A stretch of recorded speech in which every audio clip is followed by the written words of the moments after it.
I called 911. The person who answered was not a police officer. Hello? My 8-year-old voice trembled. Is this emergency services? It sure is. The cheerful male voice on the other end of the phone line answered. What's the trouble, young man? I frowned. Young man, weren't they supposed to say 911, what's your emergency? Something seemed wrong, but I brushed it off.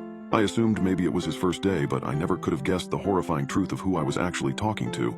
Either way, there was no time to waste. Something's wrong with my mom. She fell down all of a sudden. I pressed the phone to my ear and leaned back. My mother lay where she'd collapsed just minutes ago. Oh no, that's too bad.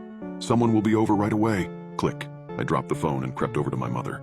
The faint rise and fall of her chest was the only way I even knew she was alive. Wait, I hadn't told the ambulance people our address. How had they not asked me for it? I ran back to the phone and dialed 911 again. 151 Cliffmore Way, 151 Cliffmore Way. I shouted into the receiver, then hung up. I shut my eyes tight. I wanted to scream, to shatter into a million pieces like the glass that had fallen from my mother's grasp just before she collapsed. But all I could do was wait, hold her hand and pray. It felt like an eternity before the doorbell rang. I sprang to my feet but froze when I turned the corner.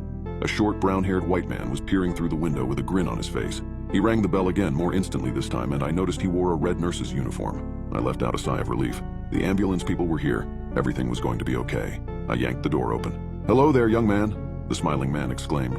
I read the name Marbus on his name tag, right beside the pens and stethoscope. Where's the unlucky lady? He asked. You mean my mom? I stammered. She's in here. Two expressionless assistants in identical red uniforms rolled a Guernsey to where my mother lay, surrounded by shards of glittering glass. Up, and away. Nurse Marbus rubbed his hands together excitedly while my mother was loaded into the Guernsey and rolled out the door. A jolt of helpless fear shot through me.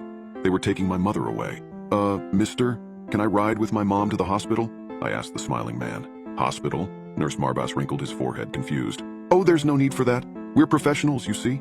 As the assistants loaded my mother into the back of the black ambulance, I looked over their shoulders at the sharp and jagged tools hanging from its walls. They weren't like any medical instruments that I'd ever seen. We'll take excellent care of your mother, the smiling man went on, and call as soon as you can see her. Nurse Marbus leapt into the rear compartment. His expressionless assistants climbed into the cab, and the black ambulance began to back out of the driveway. I ran behind it, waving my hands. I wanted to yell at them to stop, but I was just a kid.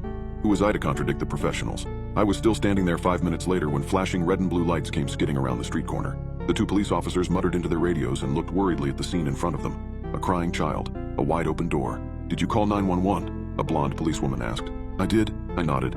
But they already came. They took my mom away. The two police officers looked at each other. I'm afraid that's not possible.